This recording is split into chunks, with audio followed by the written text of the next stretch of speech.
Le nombre de consommateurs en Afrique devrait atteindre 1,1 milliard de personnes en 2020. Et selon la Banque mondiale, l'Afrique sera le plus grand marché de consommateurs de biens et de services d'ici 2030. Un énorme marché en perpétuelle évolution qui constitue surtout un atout de croissance pour les économies du continent. Un boom imminent de la consommation déjà en ligne de mire des grands groupes des puissances économiques mondiales qui déjà se bousculent pour se faire une place au soleil. Des États-Unis à la Chine, en passant par l'Allemagne, la Grande-Bretagne et la France, l'opération séduction frôle à la limite la guerre de positionnement. Mais pendant ce temps, l'Afrique a-t-elle pris conscience de ce qui se joue? Le continent est-il en position de tirer profit de son propre marché de consommation? Quelles sont les opportunités à saisir et les défis à relever par les économies du continent pour faire de leurs consommateurs de véritables atouts de croissance? Eh bien, on en parle dans ce numéro d'Espace Éco. Mesdames, Messieurs, merci de nous rejoindre sur SICA. La discussion juste après ceci.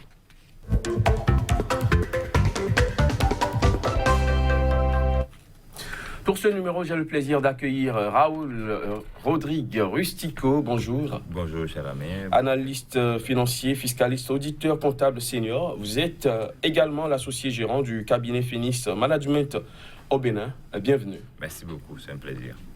Casimir Pédio également sur ce plateau avec nous. Bonjour. Bonjour Crépi. Directeur de publication du quotidien d'information économique Nouvelle Économie qui paraît à Cotonou au Bénin. Casimir Pédio, bienvenue. Merci. Alors, avant d'aller plus loin dans cette discussion, il serait utile de rappeler à ceux qui nous suivent ce que c'est qu'un consommateur. Rodrigue Raoul Rustico, de quoi s'agit-il concrètement? Alors, merci beaucoup, monsieur le journaliste. Quand on parle de consommateur, retenons simplement que c'est d'abord un agent économique qui utilise des biens et services en vue de satisfaire un besoin. Et donc, cela veut dire quoi? Il n'y a pas de consommateur sans besoin. Et lorsque vous voyez un consommateur, c'est parce qu'il a un besoin à satisfaire qu'il va vers alors ce besoin-là. Et puis quand on parle de besoin, ça peut être des biens ou services. Donc de façon terre à terre, un consommateur, c'est un agent économique qui se procure des biens et services en vue de satisfaire des besoins. Voilà. Casimir Pédio, quelque chose à ajouter par rapport à la définition de...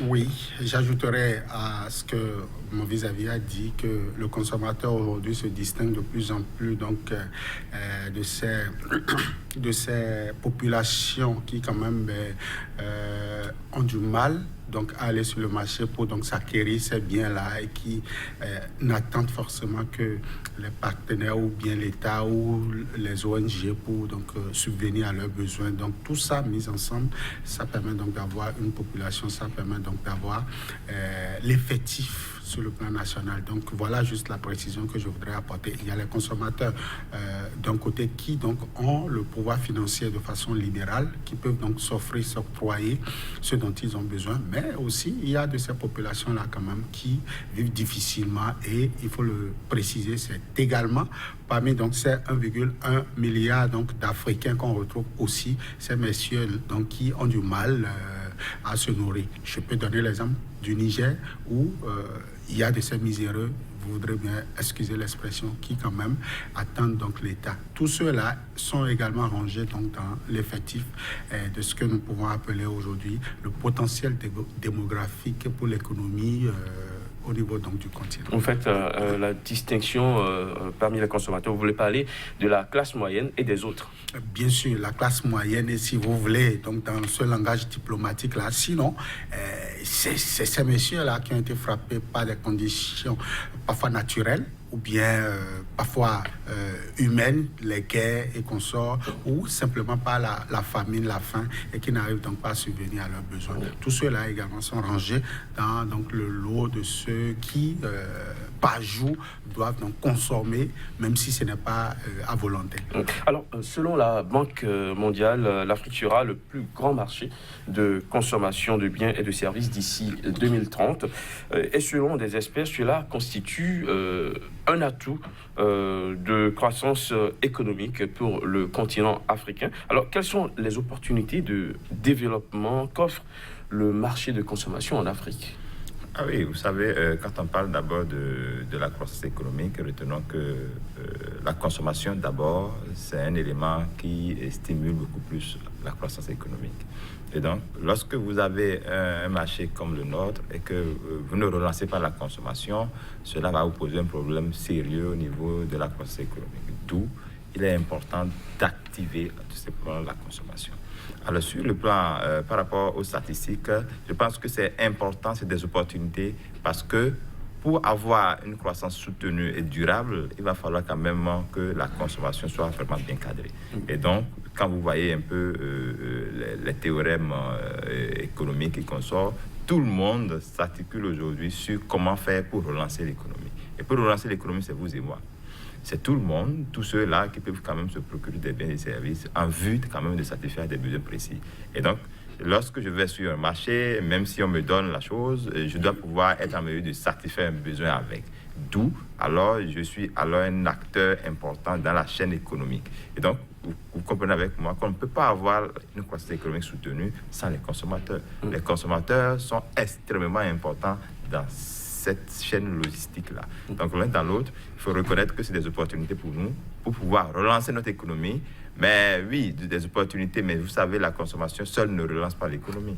Il y a beaucoup plus d'autres facteurs qui relancent l'économie. Je pense qu'on va revenir sur ces acteurs-là, sur ces facteurs-là, qui doivent pouvoir être en mesure de relancer l'économie. Parce que la consommation, en réalité, c'est la dernière étape, d'accord, en termes de relance économique. Et il y a beaucoup plus de préalables qu'il fallait faire avant d'aller vers la consommation. Et dans un pays comme le nôtre, par exemple, où pratiquement tout le monde est dans le secteur des services, vous imaginez un peu, à peu près comment ça va se passer, la relance de l'économie. Donc, c'est un problème sérieux que nous avons. Et en même temps, c'est des opportunités que nous avons, c'est des niches, mais il va falloir encore aller à la base pour pouvoir savoir quoi produire et quoi orienter vers la consommation. C'est vraiment important. Vous avez parlé tout à l'heure d'activer la consommation pour pouvoir faire avancer l'économie. De quoi vouliez-vous parler? Oui, vous savez, pour relancer l'économie, l'État a naturellement deux moyens. Soit on utilise le multiplicateur fiscal, c'est-à-dire l'État peut décider, par exemple, de diminuer les impôts État sur des biens et services pour permettre aux uns et aux autres d'aller sur le marché pour pouvoir se procurer ces biens et services-là. Ou bien, carrément, l'État a la capacité d'utiliser le multiplicateur des dépenses publiques. C'est-à-dire l'État engage les travaux, d'accord, les grands travaux, les constructions et consorts. Tout ça là engrange naturellement de la main-d'œuvre. Et cette main-d'œuvre-là doit pouvoir se procurer des rémunérations. Et ces rémunérations-là vont leur permettre quand même d'aller sur le marché et se procurer des biens. Donc, vous voyez, voilà les deux manières dont dispose l'État central pour pouvoir relancer l'économie. Et donc, la consommation, elle est extrêmement importante. Mais avant de relancer la consommation, voilà les deux moyens dont dispose l'État central pour pouvoir relancer l'économie. Alors, Casimir Pédior, quelles sont ces opportunités de développement qu'offre le marché de consommation en Afrique? Alors, j'aime bien la précision de votre question. Quelles sont les opportunités? Beaucoup plus pour l'Afrique. Pratiquement, il n'y en a pas.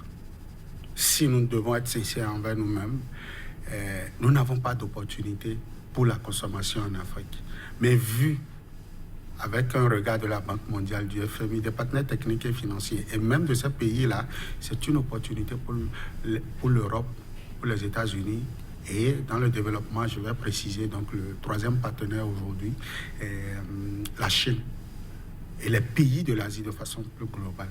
Ils ont plus d'opportunités aujourd'hui en Afrique que nous-mêmes, Africains. Vous savez, j'irai dans les moindres détails pour pouvoir donc justifier ce dont je parle. Je prends juste la production du blé. La Banque mondiale a déclaré que 2017, l'Afrique doit connaître une croissance de l'ordre de son produit intérieur brut, bien évidemment, de 1100 milliards de dollars.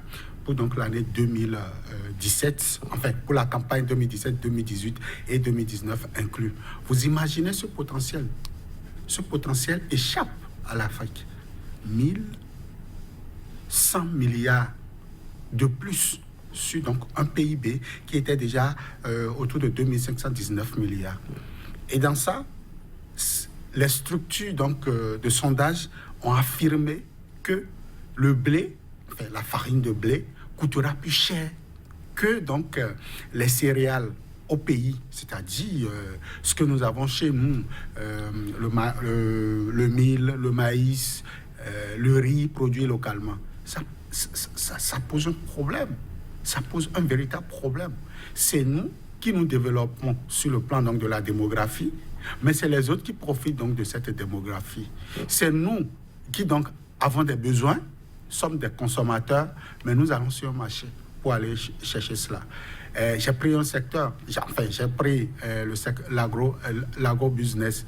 Quand vous prenez le secteur des textiles, aujourd'hui, ça n'a l'air de rien, mais la friperie sur le continent africain, ça marche. C'est au moins un individu, une tenue par jour. Ça fait 1,1 milliard de tenues apportées au finish par jour pour le nombre donc, de temps que l'individu va passer sur Terre. Vous voyez donc que quand on parle d'opportunités ici, il ne faut pas voir juste ce que nous faisons en termes de production agricole pour dire non, nous nous développons quand même parce que on va me citer un pays comme le Bénin qui a un taux de croissance de 7,2% projeté pour le compte de l'année 2017. Vous allez me citer le Mali qui a un taux de croissance relevé donc par le coton. Vous allez me citer la Côte d'Ivoire. Vous allez même me citer le Nigeria. Oui, ce pays-là qui produit du brut du pétrole, mais qui en contrepartie va importer donc l'hydrocarbure. Ce que vous voulez dire, c'est que l'Afrique, ici, les consommateurs offrent des atouts, des opportunités de développement, mais le continent lui-même n'en profite pas. Alors, et il a dit, nos États sont obligés donc de taxer, de surtasser donc ces produits qui rentrent, ne serait-ce que pour avoir quelques dividendes. Et au finish, c'est encore le consommateur qui paye cher de sa poche, parce que dans un pays comme le Bénin, où donc la fiscalité, enfin, le pouvoir de l'État est essentiellement fiscal, comme on se plaît à le dire, c'est le consommateur final qui paie donc ses impôts, qui donc est obligé de sortir l'argent de sa poche pour donc subvenir aux besoins de l'État et aussi ses besoins. Donc ça pose un véritable problème. Aujourd'hui, la transformation, il a dit, la consommation, c'est le dernier palier donc, de la production. Il faut déjà produire, il faut déjà avoir la matière première, il faut la transformer, il faut maintenant la transporter avant que le consommateur final, chez lui, ne puisse avoir accès. Donc, ne parlons pas d'opportunité en ce qui concerne donc, le continent africain, sinon que cette opportunité, elle est minime. Il faut beaucoup plus parler de la menace. La menace, donc, représente aujourd'hui le développement, le boom démographique sur le continent. Si nous pouvons déjà conscientiser, parce que, figurez-vous, il ne reviendra jamais à la France, il ne reviendra jamais à l'Italie, à l'Espagne et tous ces pays de l'Europe, de l'Amérique et même nos nouveaux partenaires, la Chine, de venir nous développer cette mentalité de ce que nous constituons une menace pour le développement économique alors que nous sommes une opportunité pour le développement. Il nous revient à nous-mêmes Africains de pouvoir dire à nos dirigeants, de pouvoir dire aux producteurs que véritablement les 1,1 milliard de population dont nous aspirons d'ici donc 2020, d'ici 2030, c'est bien ça, d'ici 2030, constitue donc une menace et qu'il faut travailler. Il faut véritablement mettre sa population à l'œuvre. Il faut revoir la stratégie de développement. Rodrigue Aoul-Rustico, on retient de l'intervention de Casimir Pédior que l'Afrique, compte tenu de sa situation actuelle, n'est pas en position de tirer pleinement profit de son propre marché de consommation. Oui, bon, en partie c'est vrai parce que rien n'est fait en fait. C'est parce que ce qu'il est en train de dire, c'est que lorsque la population s'augmente, le niveau de croissance s'active. En principe, c'est comme ça, puisque la consommation doit pouvoir également s'augmenter. Mais rien n'est fait pour pouvoir le faire parce que nous avons une économie extravertie. Nous avons une économie qui est tournée vers l'extérieur. On ne peut pas avoir une économie tournée vers l'extérieur et prétendre vraiment que nous avons des opportunités. Parce que la plupart du temps, tout ce que nous consommons, tout ce que nous portons en termes de consommation, nous utilisons en termes de consommation, vous allez voir qu'à près de 90%, tout quitte l'extérieur. Et aujourd'hui, dans ce cas-là, est-ce qu'on est en train de faciliter la tâche alors aux consommateurs locaux? Parce que le consommateur local, lui, il est là pour pouvoir... pour pouvoir s'approprier de ces biens-là, ces services-là, à moindre coût. pour pouvoir satisfaire un besoin de données. Mais la plupart du temps, aussi, il faut aussi pas aussi occulter, faut pas aussi occulter la responsabilité du consommateur en la matière. Parce que le consommateur aussi est responsable. Vous prenez aujourd'hui un consommateur, vous lui donnez un bien béninois et un bien peut-être européen, il va préférer beaucoup plus le bien européen. Parce que lui aussi n'a pas encore la culture de consommer localement. Or, le développement, la croissance dont on parle, en fait, passe par d'abord la production locale. Et je le disais à l'entame que la consommation, ce n'est rien d'autre que le dernier pas, c'est la dernière étape. Parce que, vous savez, moi, quand on parle en termes économiques et on occulte les principaux éléments, c'est-à-dire l'investissement, la production, la distribution, et on atterrit sur la consommation, mais je me demande, c'est quand on va finir de consommer tout ce qui est sur le marché, qu'allons-nous faire? Si on ne va pas au niveau de l'investissement, pour activer l'investissement, mettre en place les cadres qu'il faut pour favoriser l'investissement, mais d'ici quelques années, d'ici 2030, vous allez voir que la consommation sera drastiquement à la baisse. Ce qui fait que, parce qu'on n'aura plus tellement de produits sur le marché, mais nous nous attaquons à la dernière étape et on a laissé les étapes les plus importantes. Donc le plus important, les défis qui sont pour notre continent, c'est d'activer les investissements, de mettre en place des cadres favorables pour capter beaucoup plus des investissements directs étrangers. C'est extrêmement important. Aujourd'hui, combien de personnes sont en mesure d'investir si ils n'ont pas les garanties nécessaires pour pouvoir investir? Vous voyez aujourd'hui un pays comme le Bénin, où investir déjà ça pose un problème. Le foncier vous pose un problème, la justice vous pose un problème. Vous voyez un peu, dans tout ça là, ça ne peut pas alors favoriser la croissance économique. Tout ce que nous disons aujourd'hui tourne autour de la croissance économique. Pour activer la croissance économique, on a besoin d'avoir des consommateurs qui consomment, qui utilisent directement les produits locaux et ne pas aussi autant tourner vers l'extérieur. Et l'autre chose, il faut clarifier les choses, la responsabilité de l'État. L'État aussi est responsable. Parce que, vous savez, vous allez dans les ministères aujourd'hui, vous allez dans les sociétés d'État, et tout ce qu'on utilise aujourd'hui comme mobilier, c'est importé. La plupart du temps, c'est importé. Mais nous avons des artisans, nous avons des menuisiers, nous avons des éléments qui produisent ces biens-là localement. Mais on ne les utilise pas. Si on ne les utilise pas, comment est-ce que nous pouvons alors booster la consommation? Les gars sont pleins, ils sont nombreux à produire des biens et des services, mais ils n'ont pas de débouchés. Nous n'avons pas de problème de biens et de services, mais nous avons des problèmes de débouchés. Parce que les débouchés, il n'y en a pas. Et les débouchés, il faut créer des cadres pour favoriser, d'accord, tout simplement les débouchés. Ce que vous voulez dire, c'est que la consommation locale pourrait être une opportunité, un défi à relever pour faire de la masse de consommateurs africains un atout de croissance pour le continent. Absolument, c'est important. Vous voyez aujourd'hui, vous prenez par exemple un Béninois, vous prenez un Burkinabé, les deux s'habillent, vous allez identifier rapidement le Burkinabé par rapport au Béninois. Je vous assure. Je vous assure. Et ça, c'est la culture. C'est un cas de culture, c'est un cas de valorisation de ce que vous avez localement. Mais on ne le fait pas. On ne le fait pas. Vous allez voir aujourd'hui des gens qui vont organiser des colloques pour aller prendre des hôtels qui coûtent les œufs de la tête. Mais qu'est-ce qu'on leur sait à manger? On leur sait des trucs importés et de l'extérieur. C'est ça qu'on sait à manger aux gens. Or, nous avons nos propres éléments. Là, il faut saluer quand même, peut-être, il y a certains mecs qui ont commencé par valoriser un peu, d'accord, la production locale. Ou quand on fait des formations, on fait des colloques, qu'on sort, ce qu'il faut distribuer par exemple, c'est le Tchoukoutou. Ça, c'est local, c'est pour nous. Et vous savez quand même que les Blancs adorent ça. Mais nous-mêmes, là, on dirait qu'on a peur de présenter nos propres produits. Dans ce cas-là, nous ne faisons pas du bien au consommateur. Parce que le consommateur, lui, saute, c'est un opportuniste en fait, le consommateur. Il saute sur ce qui est devant lui tout de suite et immédiatement en tenant compte de son pouvoir d'achat. S'il voit qu'il peut le faire, il le fait. Mais si l'État n'accompagne pas la production locale, vous voyez avec moi que c'est un problème. Et puis on va rester là et on va toujours pleurer matin, midi, soir. On ne va pas trouver la solution.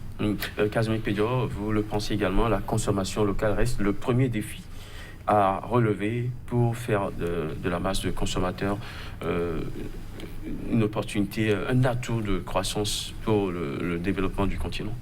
Au-delà d'un défi, je dirais même, j'irai plus loin, ça doit être un module de formation qu'on doit insérer désormais dans le curricula donc, de nos États, dans le système éducatif. Vous savez, le Blanc, il a fait il y a très longtemps, bien avant l'expansion, le Blanc est venu en Afrique montrer à l'Africain que ces produits étaient des produits de peu de valeur. Et il nous a amené des pacotis, vous savez bien, en ce qui concerne donc l'esclavage. Ils nous ont amené des pacotis, de l'alcool frelaté et bien d'autres objets de très peu de valeur. C'est pas moi qui le dis, c'est donc inscrit dans les grands ouvrages. Donc ils ont donné ces pacotis-là et ils ont pris en lieu et place des bras valides. Aujourd'hui, ce système continue. Vous savez, vous avez un riz produit au Bénin et vous avez un riz qui vient peut-être de la Chine, fabriqué avec du plastique. Et on vous dit que le riz qui vient de là-bas est parfumé et que le riz produit localement serait de basse qualité.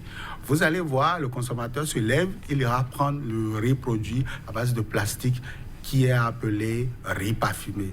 Vous allez voir un pays comme la Côte d'Ivoire produit du textile de qualité, et donc griffé donc CI ou Côte d'Ivoire, je ne sais pas trop.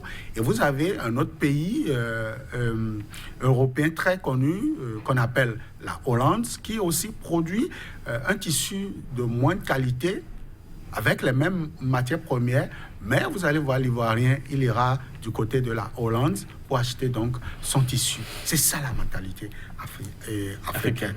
Il faut corriger ça. Il a dit tout à l'heure, pourquoi les Burkinabés préfèrent porter donc leur tenue tissée à la main que donc de porter le costume. Pourquoi vous avez du plaisir à donc voir le président donc burkinabé Roch Kaboré donc porter chaque fois à des grandes rencontres. Donc,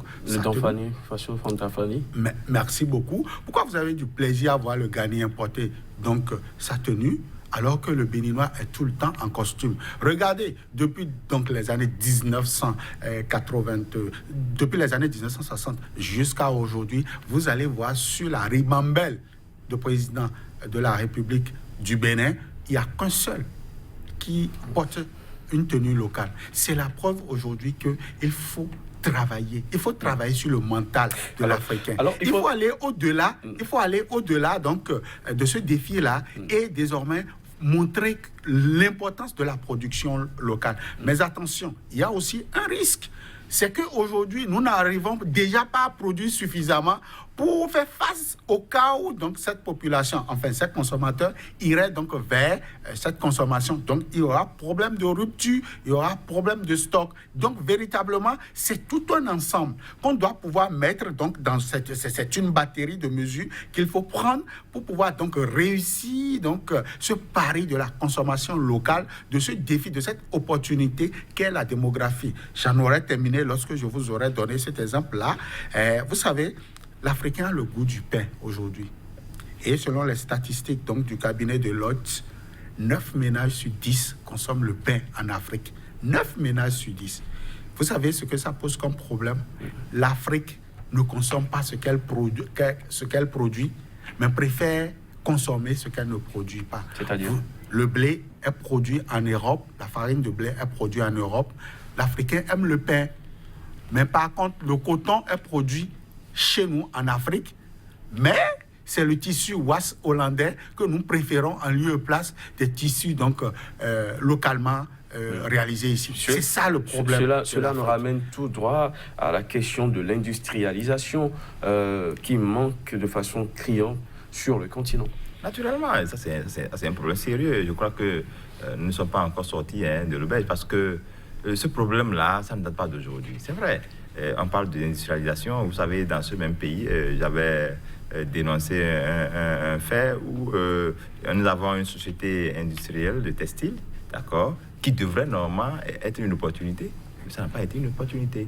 Parce que vous savez, vous allez aujourd'hui dans les écoles, mais les écoliers portent quand même des tenues pour venir à l'école. L'État central devrait normalement prendre alors cette société-là comme une opportunité pour pouvoir relever des défis. Vous voyez, mais là, aujourd'hui, la société est devenue quoi? Point d'interrogation. C'est pour vous dire quoi? L'absence de vision entraîne tout ça. Quand vous n'avez pas une bonne vision pour votre pays, vous n'avez pas une bonne vision pour votre structure, c'est normal que vous naviguez à vue. Donc aujourd'hui, maintenant, il faut couper avec les moyens rudimentaires de production. Il faut aller vers l'industrialisation. Il faut aller aujourd'hui, mais vous allez dans les fins contrées du Bénin, vous allez voir des gens qui utilisent encore des dabas, qui utilisent encore des roues. Vous voyez, pour faire des hectares. Mais aujourd'hui, est-ce que nous sommes à ce niveau-là? Non. Il y avait une société qu'on avait implantée dans ce même pays-là pour dire on va les mettre à la disposition des gens des tracteurs pour pouvoir rendre beaucoup plus moderne la production. Mais qu'est-ce qui n'a été fait? Qu'est-ce qui a été fait jusqu'à la date d'aujourd'hui? C'est qu'à des mois donnés, vous allez voir qu'on fait un pas en avant, on fait 2 pas en arrière. On n'avance pas. On n'avance pas. Dans ce cas-là, le développement, ce n'est pas pour aujourd'hui. Donc, il va falloir quand même qu'on puisse changer un peu la mentalité des gens. Casimir le disait, il faut activer la mentalité du consommateur. Il doit savoir que ce que je dois consommer là, que cela provienne de moi-même, de mon économie locale. Et là, je ne fais que travailler. Et l'autre chose, c'est que lorsque vous consommez un bien venant de l'extérieur, retenez tout simplement que vous envoyez votre devise là à l'extérieur. Il ne faut pas que les gens se perdent les vues. Ils pensent peut-être que, bon, quand j'achète un bien qui a quitté l'extérieur, et c'est un Béninois peut-être qui l'a envoyé au Bénin, c'est au Béninois que j'ai payé. Ce n'est pas au Bénin que vous avez payé. Vous avez encore retenu l'argent, la devise à l'extérieur. Or, nous avons besoin des devises à l'intérieur. Donc, si nous produisons à l'intérieur et que l'État ne peut pas alors accompagner les gens, vous voyez, ça pose un problème. Vous allez, pour chuter rapidement, au niveau de Alada ou bien les CMI de Sékou, là, où on forme des gens pour produire des œufs et consommer. Vous savez que autant de formules nous avons là-bas, autant d'importateurs nous avons encore, par rapport aux œufs, par rapport aux poules. Mais ce n'est pas possible. Mais pourquoi on les a formés? On les a formés juste pour la forme. Mais au fond, les gars n'ont pas un moyen pour démarrer. Les conditions ne sont pas favorables. Les conditions ne sont pas favorables, mais on les a formés.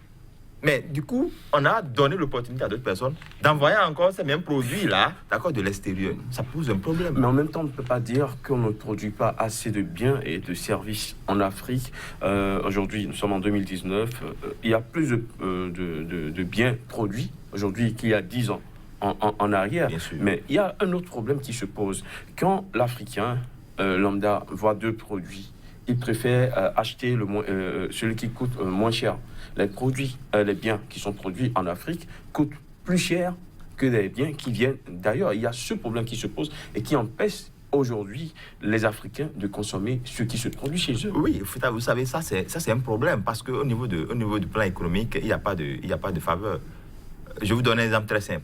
Vous voyez l'homme d'affaires du Nigeria, Aliko Dangote, il produit des sacs que nos bonnes dames d'ici là achètent à 100 francs l'unité. Allez voir à peu près le coût de production d'un seul sac. C'est pour vous dire quoi? Il a investi dans la technologie.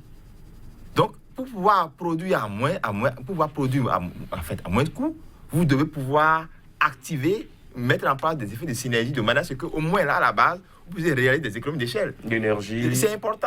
La quantité produite. C'est très important. C'est-à-dire, si vous voulez produire aujourd'hui et vous ne vous basez pas sur la réalité des économies d'échelle, c'est-à-dire la production à grande masse, suivie de la diminution du coût d'unité de production, vous allez passer à côté. Les prix seront chers. C'est naturellement ça, les prix seront chers. Donc, je ne peux pas dépenser 10 000 dans la production. Vous allez me demander de vendre maintenant le produit là à 9 000. Ce n'est pas possible. Ce n'est pas de la philanthropie, ce n'est pas possible. Donc, du coup, il va falloir d'abord aller revoir les facteurs de production. Donc, si j'ai la main-d'œuvre un peu pas trop chère pour moi, aller au Nigeria, la main-d'œuvre ne coûte pas autant cher par rapport à ici. Ce qui fait que la production là-bas, ça doit pouvoir donner. Mais aujourd'hui, vous prenez aujourd'hui un Béninois, vous lui demandez combien tu vas gagner, il va te dire en même temps son salaire. Il est suffisamment cher pour toi. Donc, la main-d'œuvre coûte excessivement cher au Bénin. Vous allez voir beaucoup de Béninois qui sont obligés de quitter le Bénin pour aller naturellement au Nigeria pour aller travailler. Parce qu'ils se retrouvent mieux là-bas qu'ici. Donc, ce qui est sûr, tout ça là, ces facteurs de production, c'est-à-dire le facteur capital, le facteur capital, ça joue extrêmement sur le coût, d'accord, des produits fabriqués. Donc, on n'a pas le choix. Si on ne revoit pas les facteurs de production, on ne peut pas avoir des produits accessibles à tout le monde. Non seulement le prix trop cher des biens produits sur place, mais il y a le problème de qualité qui se pose de temps en temps quand on voit comment le produit qui vient de loin est présenté et comment le produit fabriqué sur place est également présenté. Merci Crépy. Je voudrais bien aller dans votre sens, mais il y a un exemple qui me contredit, qui veut me contredire. Je vais présenter ça aux téléspectateurs. C'est l'homme d'affaires dont il a parlé tout à l'heure, Aliko Dangote, qui produit du ciment. Il a dit, ce monsieur produit du ciment et le coule sur 10 pays africains. Le Congo, entre autres, le Congo, le Cameroun, le Nigeria, le Bénin. Non, pas le Bénin. Pas le Bénin. C'est un transit. Et c'est justement ça qui m'intéresse à présenter. Vous savez, le Bénin n'est qu'un pays de transit. Et l'État béninois s'est interdit de consommer le ciment produit par l'opérateur économique Aliko Dangote. C'est interdit à travers un papier dûment signé, pas sous le régime actuel, pas sous le régime précédent, tout simplement parce qu'il y a des sociétés. Il y a une société française et une société allemande qui produisent du ciment sur le continent africain, dont le Bénin. Alors, Vous allez me demander quelle est l'importance, enfin, quelle est la pertinence de cet exemple. Je m'apprêtais à vous le demander. L'opérateur économique nigérien produit son ciment et le coule à 45 000 francs CFA la tonne. Alors que les Français nous vendent, nous livrent, donc le consommateur prend ce produit à 70 000 francs CFA la tonne, soit une différence de près de 25 000 francs CFA. Or, le ciment produit par l'opérateur économique Aliko Dangote répond aux mêmes normes. Parce que quand vous regardez sur les emballages, c'est les mêmes normes, la même qualité, le même design. Mais on s'est interdit, tout simplement parce que la métropole a demandé de mettre embargo sur donc, la production locale, enfin la production sous-régionale et prioriser donc la production, l'investissement étranger. Vous savez la différence que ça fait ici? C'est qu'au Bénin, nous avons un simulacre d'industrie de broyage du clinquer venu donc de la France ou donc de l'Allemagne et donc des produits importés qui sont juste en sachet. Ici, c'est de la triche en industrie. C'est de la triche parce que le produit on fait croire aux Béninois que c'est du ciment, ici. Que c'est du ciment made in Bénin, mais en réalité, et le papier, c'est-à-dire l'emballage, et donc la matière première, le clinquer, le calcaire qui a donc été déjà transformé, semi-transformé en France ou en Allemagne, vient donc au port autonome de Cotonou. Alors que l'opérateur économique Aliko Dangote, lui, fait toute la production ici, donc sur le continent africain. Voilà donc des paradoxes. Voilà donc des exemples qui ne me permettent pas aujourd'hui de dire que le continent africain ne produit pas de la qualité. C'est une question de mentalité. Mais alors, par rapport à votre question, je reviens à votre question. Oui, c'est vrai, la question de de la qualité se pose. Mais je l'ai dit tantôt, la qualité qu'on nous vend ici, ce n'est que du marketing. Parce qu'en réalité, les produits envoyés sur le continent africain, et je ne vous apprends rien lorsque je dis, je vous l'aurais dit, les produits envoyés sur le continent africain dans nos pays sont 1001 fois au rabais en termes de qualité par rapport à ce qui est consommé chez eux là-bas, en Europe. Qu'est-ce qui vous le fait dire? Qu'est-ce qui nous le fait dire? C'est leur rapport à eux-mêmes. Et il y a plusieurs rapports que je peux citer ici. Vous savez, aujourd'hui, le problème véritablement du continent africain, c'est que nous n'avons pas l'expertise qu'il faut pour contrôler la qualité. Et on nous vend beaucoup plus l'emballage. On nous vend le marketing que le contenu. Vous savez, la Côte d'Ivoire, j'aime bien citer ces pays-là qui émergent. La Côte d'Ivoire, première puissance en termes de production du cacao. C'est difficilement aujourd'hui, ils produisent le chocolat. Et leur chocolat n'est pas accepté en Europe, tout simplement parce que lorsque le chocolat ivoirien, le chocolat ivoirien envoyé sur le marché européen, il est taxé donc de peu de qualité. Alors que c'est la matière première sans ajout, sans donc produit, comme le diraient donc eux-mêmes, sans produit ghanéen, que cette matière première a été transformée. Donc voilà un peu les paradoxes de notre économie. Nous sommes nous-mêmes le frein de notre développement. Nos États avec, nos dirigeants avec, qui prennent de cette décision qui ne favorise pas forcément la bonne donc, consommation, le marketing autour. Sinon que le produit, il est de qualité, mais lorsque l'emballage n'est pas de qualité, ça pose un véritable problème. Donc moi, je ne pourrais pas répondre favorablement et dire, nous ne produisons pas de qualité. Vous avez encore sur le continent africain des personnes qui produisent le bio. Mais vous allez voir des produits artificiels qui viennent concurrencer dangereusement le bio en Afrique. Quel paradoxe! Et eux-mêmes, Européens, quand ils viennent prendre donc notre bio pour consommer. Et nous sommes prêts à aller acheter du plastique en lieu de place du riz pour dire que nous sommes en train de consommer. Ça pose un véritable problème. Vous avez vu des images ont circulé, la production d'une boisson que je ne veux pas nommer ici sur le plateau, qui donc aujourd'hui fait l'objet de la technologie de basse qualité de l'Asie, où des industries sont installées quelque part au coin de la rue et on nous produit cela, mais l'emballage il est de qualité et les Africains consomment. C'est un véritable problème. C'est pourquoi j'ai dit ce défi-là, il reste encore majeur et doit être inscrit dans l'éducation, dans l'apprentissage de la langue française, anglaise, ou je ne sais pas quoi, au niveau donc de nos écoles. Donc voilà ce qu'il faut régler. Il faut régler la question de la mentalité, la question de la perception de la production locale vis-à-vis donc de la production qui nous vient de l'étranger. Quand on aurait réglé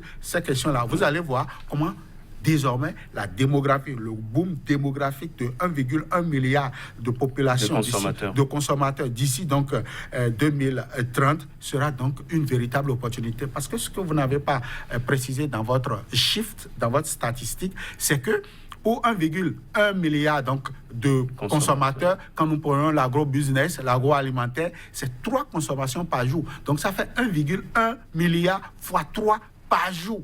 Voir le nombre donc, de jours dans l'année, vous voyez. Alors, cette intervention de Casimir Pédior m'amène à sortir une question qui me taraude.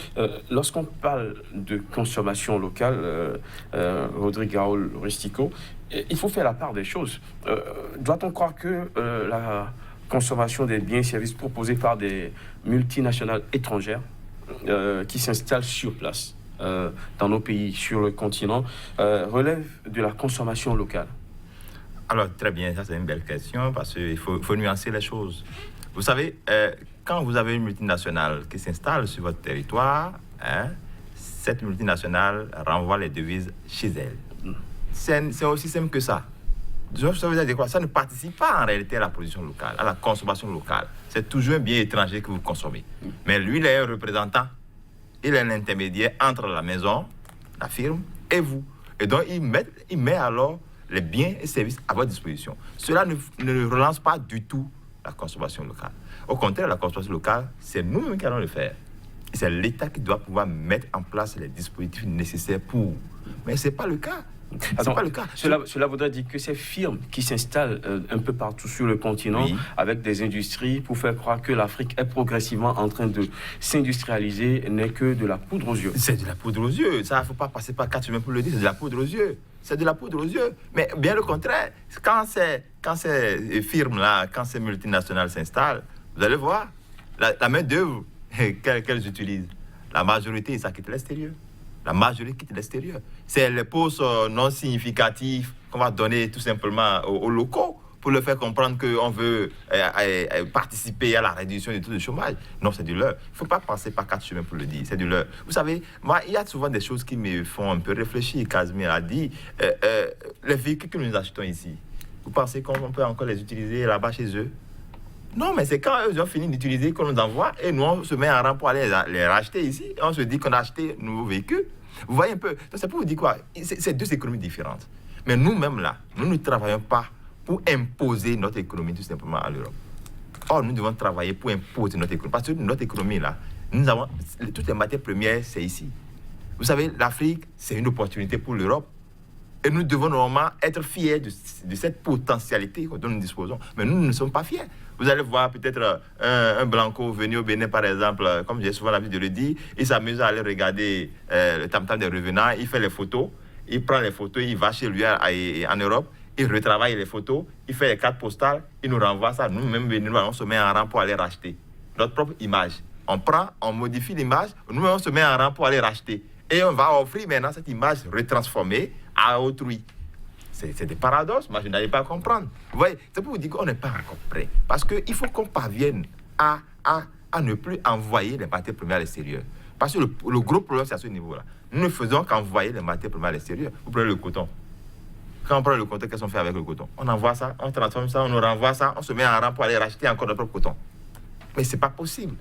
On ne peut pas se développer comme ça. Donc, c'est pour vous dire quoi que on a tellement de choses à faire. Et quand vous voyez un peu dans l'espace africain, partout où c'est passé les rails, là, vous allez voir les ports. Pourquoi? Parce que les ports sont naturellement des éléments qui servent directement aux Européens. Il n'y a pas deux explications. Les rails vont directement dans les contrées pour aller ramasser les matières premières. On passe par les ports, on renvoie les matières premières pour le faciliter la tâche. C'est comme ça. Donc, ces aides pour les infrastructures, pour le continent, c'est beaucoup plus dans leur intérêt. C'est beaucoup plus dans leur intérêt. Et ça n'a jamais changé jusqu'à aujourd'hui. Au contraire, ils sont en train de courir encore pour moderniser ce qui est là, pour ramener encore les matières premières. Donc, c'est à nous-mêmes de dire non, il faut qu'on arrête. Il faut qu'on aille vers l'industrialisation chez nous. Si déjà on ne parvient pas à industrialiser, regardez, c'est pas possible. Moi, j'ai vu un Béninois qui a fabriqué un avion. Je vous dis, il a fabriqué un avion pour arroser son champ.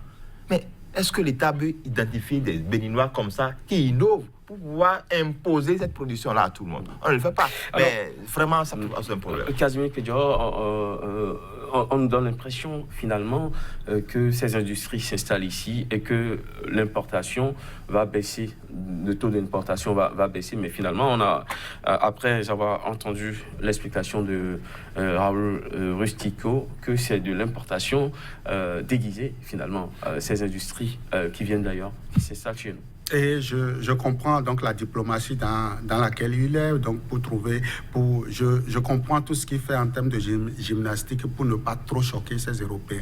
Mais moi, j'irais plus loin, je dirais que c'est de la triche. Pour ne pas choquer, pas choquer surtout. Oui, c'est de la tricherie. Il faut appeler un chat et un chien un chien. Vous savez, parce qu'on a beaucoup crié, parce qu'on a beaucoup dénoncé, ils ont décidé, je donne un exemple, je vais dans un exemple toujours dans l'agroalimentaire, ils ont décidé donc de venir nous enseigner comment on produit des œufs de table et aussi des viandes.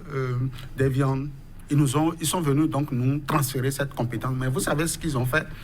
Pour produire ces œufs-là, le poussin d'un jour vient de la Belgique, vient de l'Europe. Le poussin d'un jour est atterri à l'aéroport. Et c'est nous qui allons maintenant chercher ces poussins d'un jour. Nous, on ne peut pas produire les poussins ici, mais nous, on peut élever la poule. Et pour élever cette poule, on a besoin de la provende, l'alimentation de ces volailles-là. Et cette provende vient de chez eux. C'est eux qui produisent la provende et qui nous envoient ça. C'est ce que j'appelle de la triche, parce que l'industrie doit être ici. L'industrialisation de l'Afrique, c'est de la triche. Je quitte cet exemple et je tombe, parce que nous avons décidé de parler des biens et services, je tombe dans le domaine des services. Avec les technologies de l'information et de la communication, aujourd'hui, nous avons un nouveau partenaire qui donc développe une initiative, la ceinture et la route. Mais vous savez, dans ça, ce qu'ils font, ils font donc des usines d'assemblage. Vous allez aujourd'hui au Kenya, vous allez en Angola, vous allez dans ces pays-là de l'Est, vous avez des usines d'assemblage de smartphones. Pourquoi on ne peut pas venir produire ici, alors que vous êtes venu chercher, la Chine est venue donc piller en Guinée notre bauxite, notre colbats, pour donc produire ces appareils intelligents 2.0. Ils vont produire donc tout ce qu'il faut, l'accessoire, et c'est ici en Afrique, on vient assembler. C'est de la tricherie. Même s'ils s'installent pour les produits, tout dépend des conditions, parce que nous avons les meilleures conditions. Comme il l'avait dit, les devises seront rapatriées. Naturellement. Venez déjà produire, venez déjà transformer notre matière première. C'est de ça qu'il s'agit. C'est la matière première que vous transformez. Vous pouvez aller faire l'assemblage chez vous. Mais ils décident de brader notre matière première. Et c'est l'assemblage qu'on vient nous faire ici. Et on dit qu'on est en train d'installer des usines de transformation ou des usines de production. C'est ça qu'il faut refuser. Nous ne voulons pas des usines d'assemblage, mais nous voulons de réelles industries. Et je vais au-delà. Je ne sais pas combien ça coûte l'installation de ces industries pour nos États. Vous avez un pays comme le Bénin, 2016, le dirigeant, ils sont venus, ils ont lancé une campagne de 10 000 milliards. Mais dans ça, dites-vous combien d'industries seraient créées à terme? On n'en voit pas. C'est ça. Vous avez un pays comme le Bénin qui a des milliers donc d'investisseurs locaux. Mais personne ne veut aujourd'hui investir dans l'industrialisation. Je quitte le Bénin, je vais au Nigeria. Vous avez des milliardaires en dollars au Nigeria. Mais aujourd'hui, en dehors de quelques-uns, dont l'opérateur économique Dangote, combien aujourd'hui investissent dans l'hydrocarbure? Avec 150 millions de personnes aujourd'hui, nous sommes presque à la fin. Véritablement, il faut sensibiliser beaucoup d'exemples aujourd'hui, beaucoup donc d'arguments aujourd'hui. Nous voulons exposer, certainement que le temps ne nous permet pas.